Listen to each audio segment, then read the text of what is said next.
बापू को जरूर कहीं ना कहीं राहत मिली है और जिस तरीके से छिंदवाड़ा का कल पूरा मामला निकल कर आया है सामने, उससे उन्हें काफी सुकून मिला होगा। और जिस तरीके से परेशान चल रहे थे आशाराम बापू जी, उनको आज जरूर राहत मिली होगी। आइए हम उनसे जानते हैं कि उन्हें कैसा महसूस हो रहा है। बापू, छिंदवाड़ा में जिस तरीके से कल पूरा मामला खुला है, उसके बाद आज आप कैसा महसूस कर रहे हैं, क्या आपकी प्रतिक्रिया है?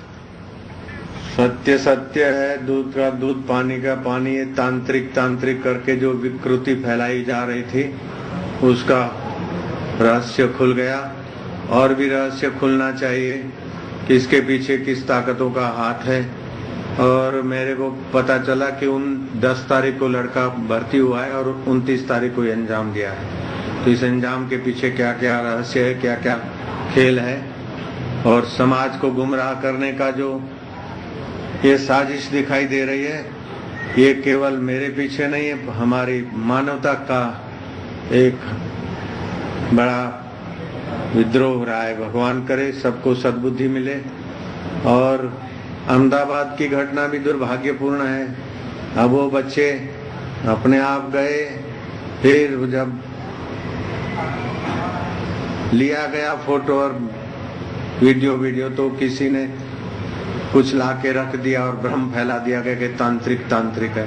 असंभव है। तांत्रिकता का ये जो साजिश है वो बिल्कुल बेबुनियाद है। और भगवान करे कि चाहेंगे आप उनसे ये पूछें कि आखिर जिस तांत्रिक की बात बार बार कह रहे हैं, साजिश की बात कर रहे हैं, साजिश के लिए वो किसको मानते हैं, किस पर परस्पर आगे बढ़े, अपने जीवन के शाम होने के पहले जीवन दाता में आराम पाए, न कि आप साजिश की बात कर रहे हैं। कौन लोग हो सकते हैं साजिश को लेकर? कल जिस तरीके से ये मामला खुला है, आप क्या कहना चाहेंगे? ये मामला खुला है तो सत्य सत्य होता है, दूध का दूध, पानी का पानी। इस मामले की और आगे यात्रा हो और थोड़ा पब्लिक को पता चल गया कि ये तांत्रिक मांत्रिक नहीं है और आश्रम का व्यक्ति नहीं है। 10 तारीख को लड़का आया है, भर्ती हुआ है, 29 तारीख को अंजाम दिया है। तो इसके पीछे क्या रहस्य, क्या राज है, वो भी खुले। और बाबू, कौन साजिश की आप बात कर रहे हैं? साजिश किस व्यक्ति की हो सकती है? कौन है जो साजिश रच रहा है? देखो, मेरी गाड़ी चोरी हो गई, ये साजिश है। लेकिन कौन चोरी करके गया, ये मुझे पता होता तो मुझे साजिश कहने की जरूरत नहीं है।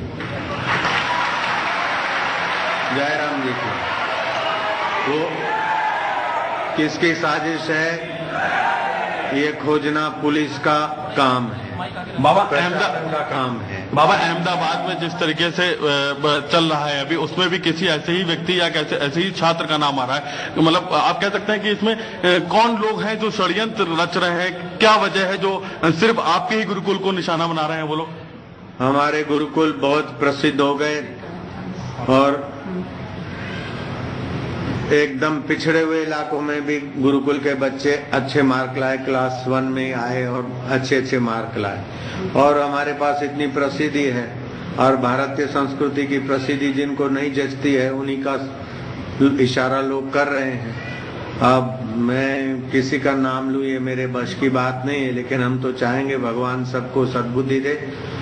जो कुछ घटा है करार दे रहे हैं प्रशांत, नाम लेकिन किसी का नहीं जाहिर तौर पर लेना चाह रहे हैं। लेकिन बड़ा सवाल कि आखिर जो पुलिस अब कह रही है कि बच्चे ने किया है और छुट्टी कराना चाहता था वो स्कूल में, आश्रम में, इसलिए उसने किया था, इस थ्योरी को किस हद तक वो सही मानते हैं? और हमारा हृदय भी पीड़ित है। उसके साथ न जाने क्या क्या आंकड़े देकर, क्या क्या अफवाहें जोड़कर आश्रम को और संस्कृति को बदनाम किया जा रहा है। संतों का निशाना क्यों बनाया गया?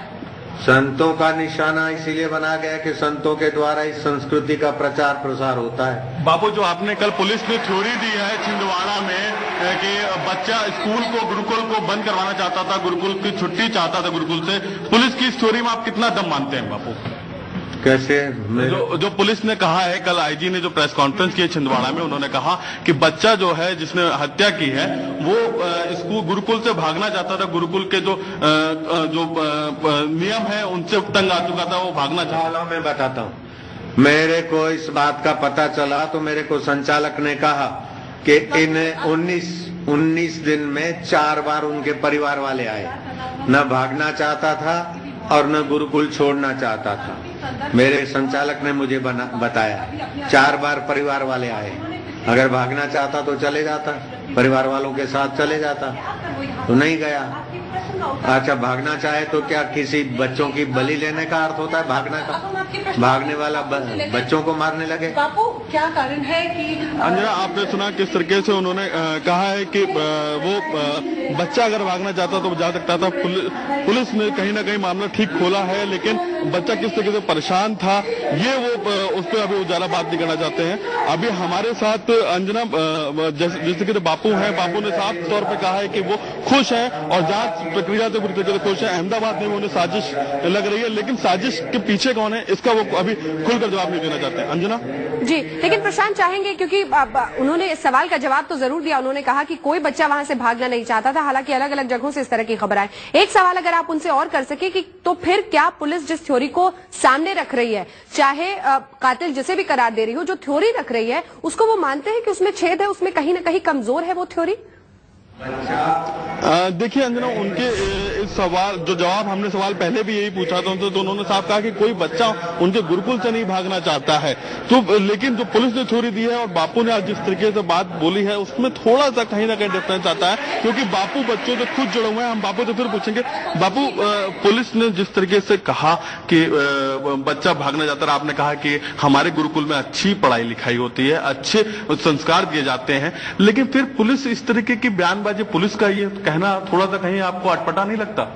आप देखो, पुलिस का कहना पुलिस जाने, मेरा गुरुकुल का जो परिणाम आया है वो इस आदिवासी इलाके में बड़ा संतोषजनक आया है। 100% पास हुए, और वे भी आदिवासी बच्चे। और इस छिंदवाड़ा इलाके में जिस भाई का ये जगह था ज्ञान देवी का, उसी को हम लोग चला रहे हैं। उनके भी ट्रस्टी है और हमारे भी ट्रस्टी है।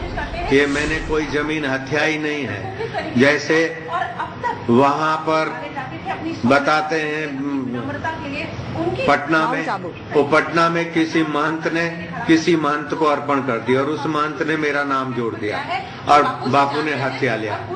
अब अरबों रुपए की जमीन है, उधर की बोलते हैं, मैं बोलता हूँ 1.25 करोड़ रुपया ले आओ, अरबों रुपए की जमीन तुम ले जाओ। सूरत की जमीन है, कोर्ट ने पेज नंबर फलाने फलाने पर लिखा है 3 से 4 करोड़ की है, और उछाला जा रहा है 125 करोड़ की जमीन है।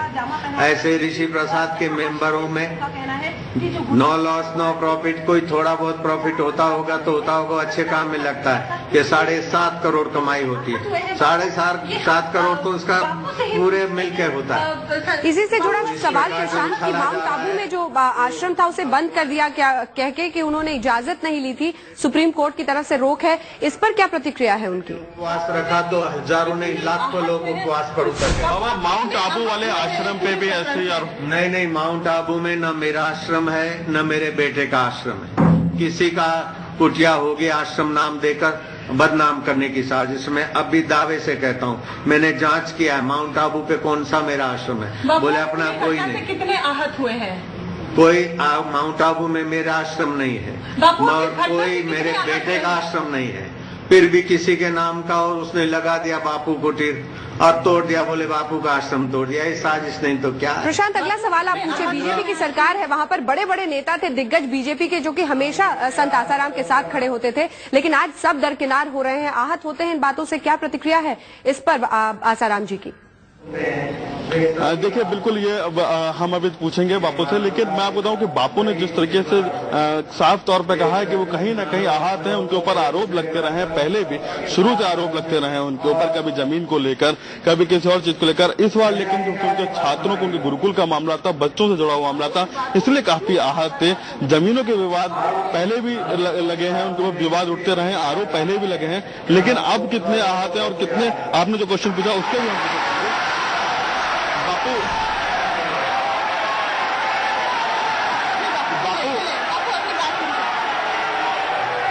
हम हमको इसीलिए घसीटा जा रहा है कि हम स्पष्ट बोल देते हैं। हमको इसीलिए घसीटा जा रहा है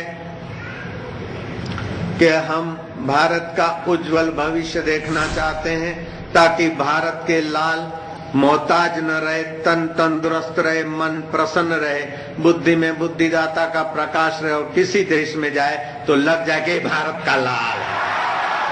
ऐसे से लाल तैयार कर